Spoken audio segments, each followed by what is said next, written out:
Hit it.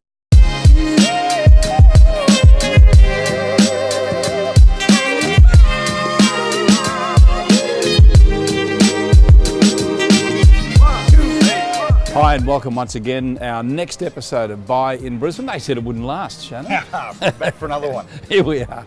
Anyway, we're looking forward to giving you a lot of information about what's happening in Brisbane. We've got a feature suburb and we've got a couple of guests as well this week in the show. Our feature suburb, Coopers Plains. Yeah, it's been a real surprise packet on the south side of Brisbane, and we'll show you why. Okay, we'll look forward to that, and we're also going to use that as the result of the week because Tracey Ashley from REMAX at Coopers Plains is going to join us. She had a spectacular sale. You picked up on it. I didn't pick up on it, but she had a spectacular sale there. Yeah, and she's got a special weapon in part of her marketing as well. She has, and we'll tell you about that too. It's on 4 legs. I'll give you a hint. Anyway, that's coming up soon. A couple of questions too, really good questions. We had rental shortfall on a new rental and also getting a deposit back on a contract. I just want to mention too that those questions, just keep them coming in, send them in through the website. If Shannon or I can't answer them in the show because we've got limited time, we'll certainly get an answer to you, Shannon, won't we? Definitely. I'll flick them across to him and he gets it done. Number one piece of advice from Shannon for all property buyers, and we've got a featured guest too from New Farm, Shannon. Yeah, Sherrie Storor is coming in and part of the show and tell us the prestige end of Brisbane real estate. Yeah, and we're hearing a lot about that in New Farm too, aren't we? Some spectacular sales happening there as well. Yeah, growing trend of off-market sales too in that level of the market as well. Yeah, well, we'll ask Sherrie about that as well. Okay, mate, give us a market update. What are you seeing? Yeah, so this week, Kevin, I've gone to SQM Research and I'm looking at the asking price index. So that's how confident vendors are feeling and landlords are feeling and whether they're discounting and what's the end result. So with the asking price index for this week, we've got houses showing a 608K for Brisbane, and that's showing 3% growth year on year. Oh, that's good. And units, $382,000, and again, it's showing 2% growth year on year there. So that's what the vendors and landlords are feeling when they're setting their asking prices. Just a point on that, if I could make it, mate, and that is, we talk about a 3% growth. I think it's very unfair to continually compare that to Sydney, where we're getting spectacular growth. But the Brisbane market at 3 to 6%, it's a really good, solid market. Yeah, no, it's just been chugging along, not going backwards, and quarter on quarter showing some small signs of positive growth. And we've got to remember that's the general, that's the average. There's suburbs that have done far better than that, and there's suburbs that have done less than that. But we're talking at an average, and whenever you're talking an average, sometimes you need to drill down further. Yep, exactly. Now, units, the asking price is 3.7% for houses, and for units, it's 4.9%. So that's something to keep in mind. You can buy into Coopers Plains at slightly less than the average of Brisbane, and it's $512,000 for houses, and units $488,000. So I think that's one of the reasons why Coopers Plains is seeing some really attractive growth right now. It's got popular with young families, and you can buy in below the median price. Yeah, I was going to ask you, and we'll certainly ask Tracey when we talk to her about Coopers Plains, that affordability's got to be one of the key. And it's not only just in Coopers Plains, Shannon, I think it's right across Brisbane. Affordability is one of the key things that's keeping this market moving along. Yeah, definitely. What you see is when we have people, we're paying more and more for housing all the way up until about 55, and then people start to spend less on housing. Maybe their mortgages are paid off, or they're going to downsize because the children have left home. But young families buying into areas and adding renovation and adding value is what you want to see when you see price growth.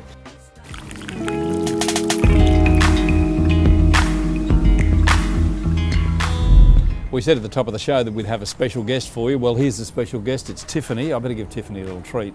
There you go, Tiffany. Tiffany, of course, is a partner with Tracey Ashley from REMAX. Tracey, thank you for being with us. Thank you for having us. We wanted to talk to you about your spectacular sale recently in Coopers Plains. Yes, yes. Tell us a little bit about it, what about the property. Okay, it was a 3-bedroom, 1-bathroom, 2-car property, house on 809 square metres of land in Coopers Plains, just opposite the QE2 hospital. So we had lots and lots of interest in the property being such a larger block of land, and it's only 11 k's from the city.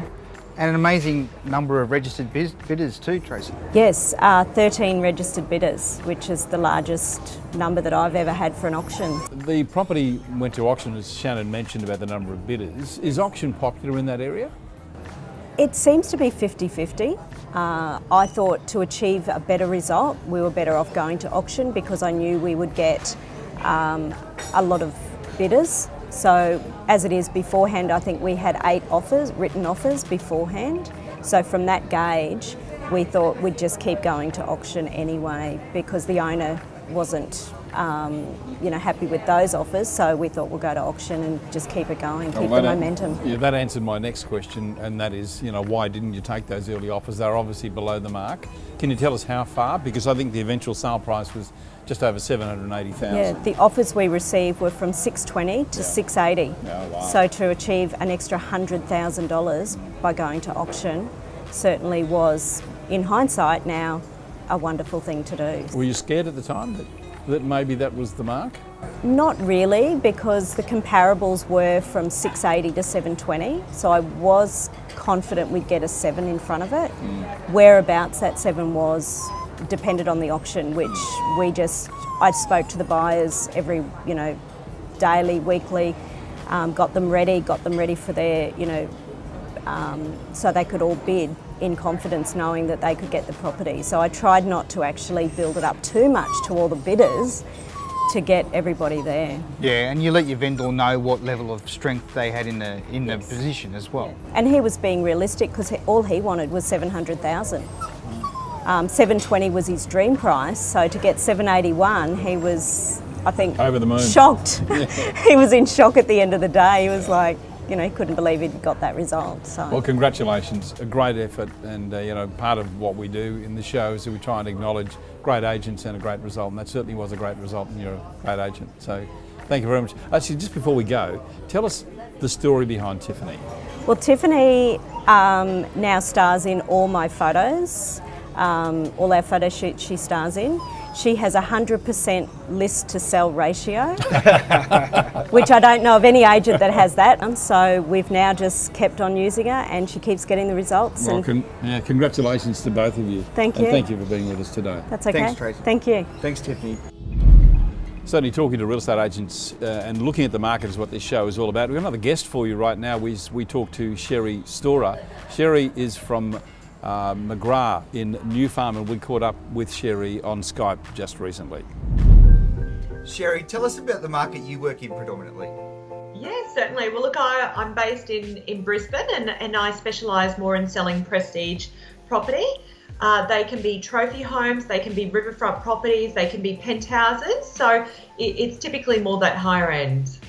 Hey Sherrie, tell us, are you noticing an increase in prestige property buyer demand?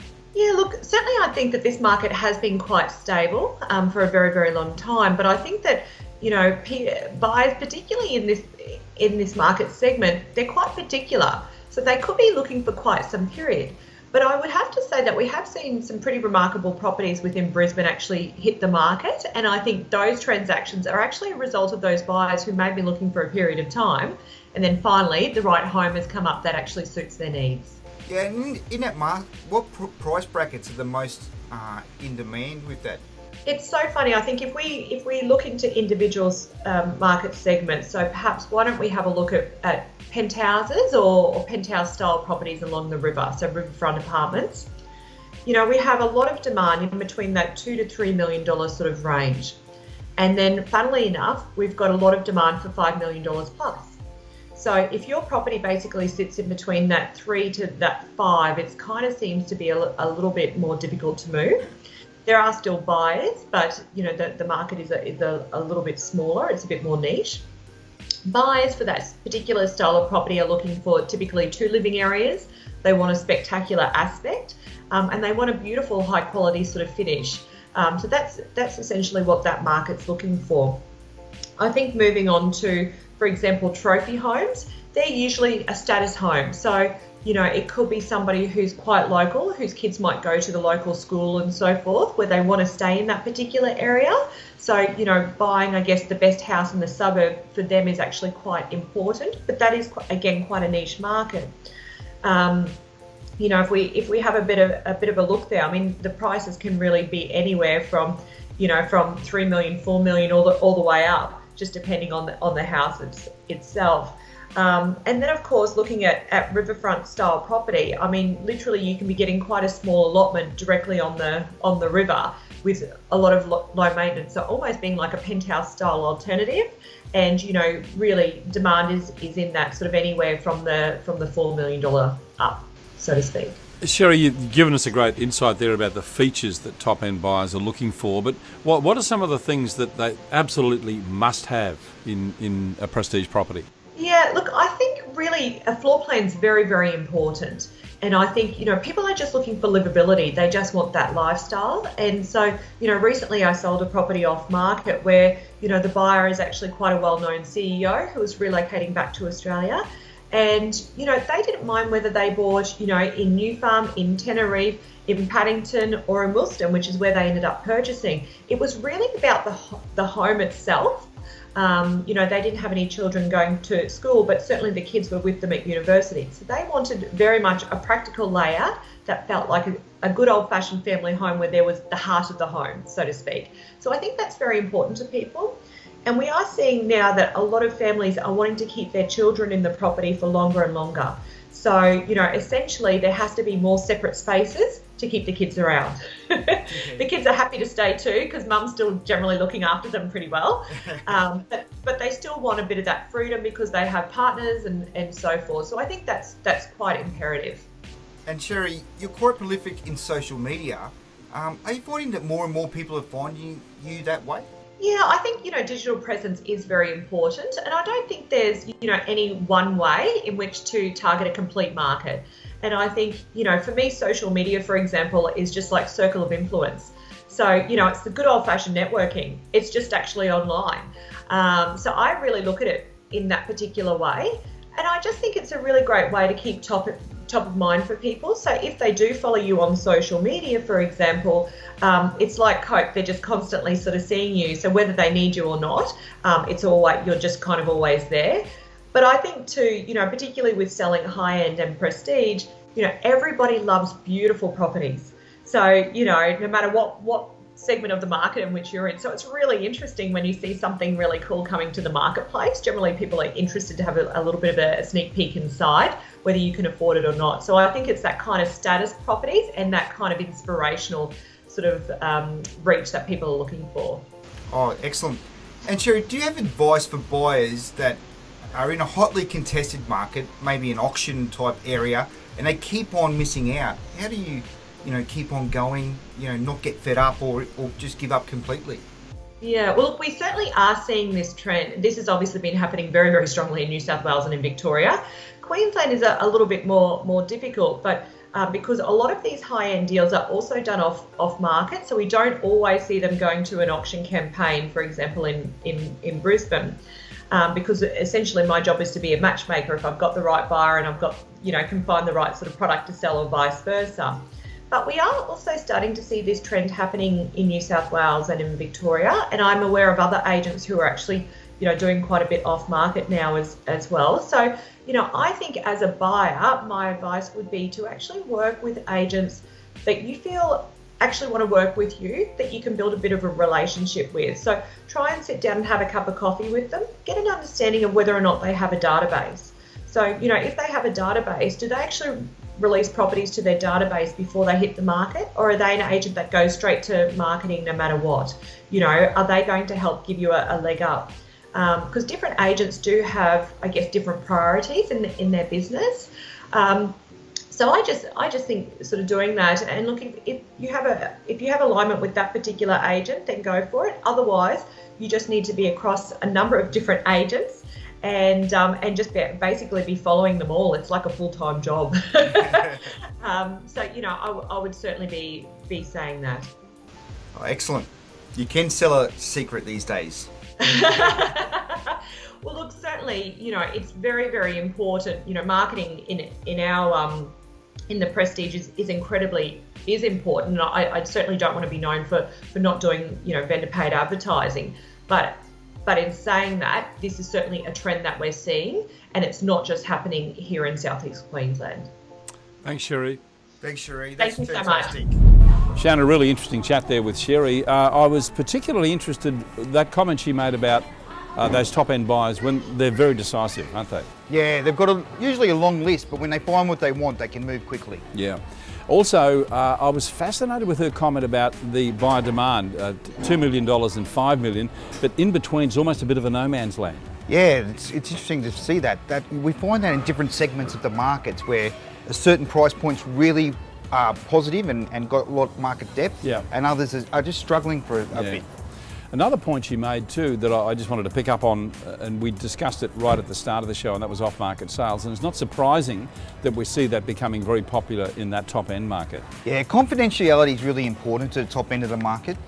So you find that a lot of the agents are restricted to comment, and it can't pass any, anything on to journalists. So it's something that's a growing trend, not only in Brisbane but around Australia. Okay, all right. Once again, I'm going to mention that it's question time.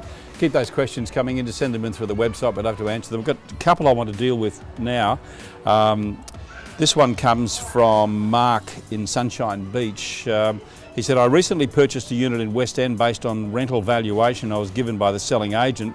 The contract is now settled and the unit is mine, but the letting agent, also the on-site manager, is telling me that I'll have to take about a $30 drop a week than what I was told I would get when I first purchased it.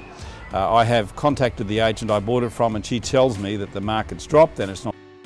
What can I do? Yeah, an interesting one from Mark. I think get at least 2 or 3 opinions about the rental appraisal. If I, in my role as being a buyer's advocate, had $1 for every time a sales agent promised me overinflated rents, I think, I'd be a very wealthy man. So it's like getting your sales agent to do the building and pest inspection for you. There really is a conflict of interest there, so that's why you need a second and perhaps third opinion, and sometimes away from the agency that you're dealing with. Yeah, we're not suggesting here for a moment that the agents lie. It's just that they're not necessarily qualified to do what you're asking them to do. So Shannon's advice is very good. Make sure you get second and third opinion, even go to a professional. Second question comes in from Tim. Thank you so much for an informative show. That's okay, Tim. It's our pleasure to bring it to you. My question is in regards to a deposit on purchasing. If building and pest and finance or sunset clause conditions of the sale of a principal place of residence cause your contract to fall through, does the deposit get fully refunded? In all cases there, Tim, if you've got a satisfactory reason for exiting, such as those that you mentioned there, finance, building and pest, or a sunset clause, your deposit will be fully refunded. Yeah, the only comment I'd like to make on that is that time is of the essence in Queensland. If there is a date stipulated on your contract for you to satisfy that building or pest inspection or whatever other clause, you've got to make sure that you meet that date. Otherwise, you're in default of your contract and you may just lose your deposit. So it's the only rider I'd put on that. Shannon, just before we go, it's tip time. Give us your tip for this week. I think when we're looking to purchase a property, especially an investment property, it's important not to look through our own lens or filter or bias. It's what the tenants want, it's what the buyers want, and you've got to know your demographics. So know the market, what you're looking into. Might not be a big size family kitchen, it might be just something small and convenient, because there's lots of amenity around the place. So take your blinkers off, do some research, know your market, because the location's the one thing we can't change after we've purchased. Just about everything else we can change. Yeah, very good advice. Okay, just before we leave, I just want to tell you what's coming up next week. Brett Warren, who is our roving reporter, he's been out and about again with the camera. Yeah, interesting developments out at the Brisbane airport, which is going to bring some really good times for the economy. Some new flights to China and new flights to LA direct. Shannon and I will also be catching up with Mark McCrindle. Mark is a media commentator. He's also he does a lot on the stats of what people are doing and lifestyles.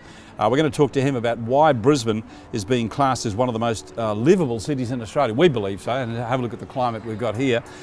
Also, we're going to turn the spotlight suburb on New Farm. Interesting that we talked to Sherrie today, but we will look in more detail at New Farm next week as well, Shannon. Yeah, New Farm, a very special suburb, 2 k's north of the city, and special suburb for both of us. So keep those questions coming in. We'll answer another couple for you next week, and also we'll have Shannon's tip. But in the meantime, Shannon, thank you, and we look forward to catching up with you in 2 weeks' time, once again right here at Buy in Brisbane. See you then, Shannon. See you then, Kevin.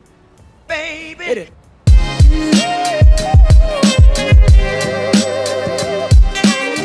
Sherrie, tell us a bit. Sherrie.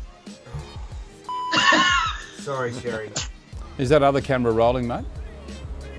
Still. Okay, that's good. I like that. That'll be good for the bloopers. Yeah, especially when you said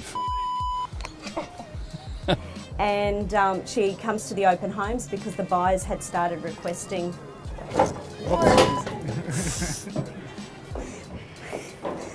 Hey, I tried to do that very subtly.